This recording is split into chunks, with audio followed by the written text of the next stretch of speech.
I had gotten completely unrelatedly three different interests for acquisition from three very different types of buyers.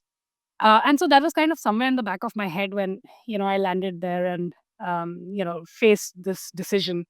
And so at that point, we started to have conversations with all the interests that we had begun to get to just understand what the lay of the land was, what was the motivation of these buyers. And, Clary was one of the buyers that we had gotten interest from. Got it. Super duper interesting. And you mentioned that you had three options in front of you. One was to raise a large round and try and become this unified platform where sales conversation intelligence was one of the features in it. The other was trying to find a buyer for Clarity. What was the third thing? Yeah. So the third option really was that if we are not able to do one or two, then it was like, you ratchet down and you just go ahead, weather the storm, wait for the markets to get back to some semblance of, not being panicked by fear of war, and then, come back and re-explore. Of course, within that, there were like, again, nuances, but the idea was that as a specialist sales conversation intelligence platform, there were maybe a few angles that we wanted to explore that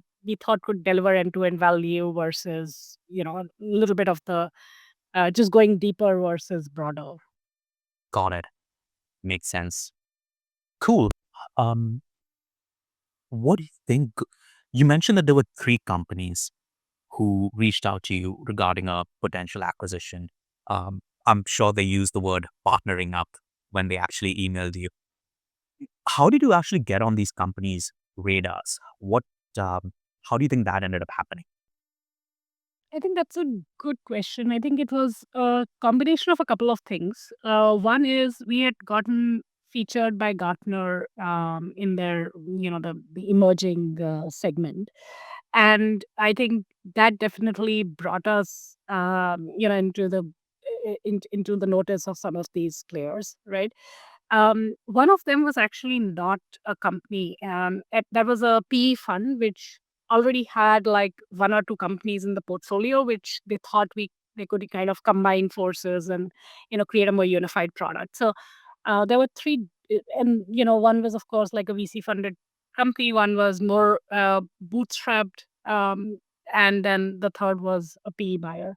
Those were the three types of interest we've gotten. And that was, kind of inbound, unsolicited at that point. And yes, in some cases, it was actually much more open, right? Like, of course, the PE fund was like, hey, this is what we are interested in. In another case, it was a little bit more like, let's partner. But I think sometimes people are okay to actually play their cards early, because they feel that if they do, then the level of information that they can get from you very quickly is also much better.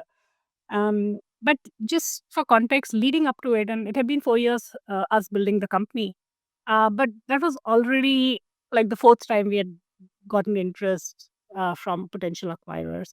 All right, so very early in our journey, we had gotten interest, which would have been very much like an acqui-hire conversation. And then twice in between, we have gotten interest from different platforms looking at it from different angles. In one case, it was actually a large public company, and you know, they, they initially were very interested in the product and the fit, but the scale that they were expecting was different. So I think just for context for people to take away, right? Like it's often a combination of timing. What is it that is driving the buyer? But within that, they probably already have a thesis on the space. And very often, it's also them having a thesis on what do they want to get out of the acquisition in the short term and the long term, right? So sometimes if they have short term goals, they might be looking for a specific size of acquisition because then that's able to justify the growth for them, right? They might already have a lot of cash lying around and they're just like, I need to buy growth versus, I'm buying a product. So the motivations can be different, and therefore, who you land up being a fit for can be very different, right? Even though on paper, five companies might look like all possible acquirers for you, but each of them might have a different thesis on what they want to acquire for.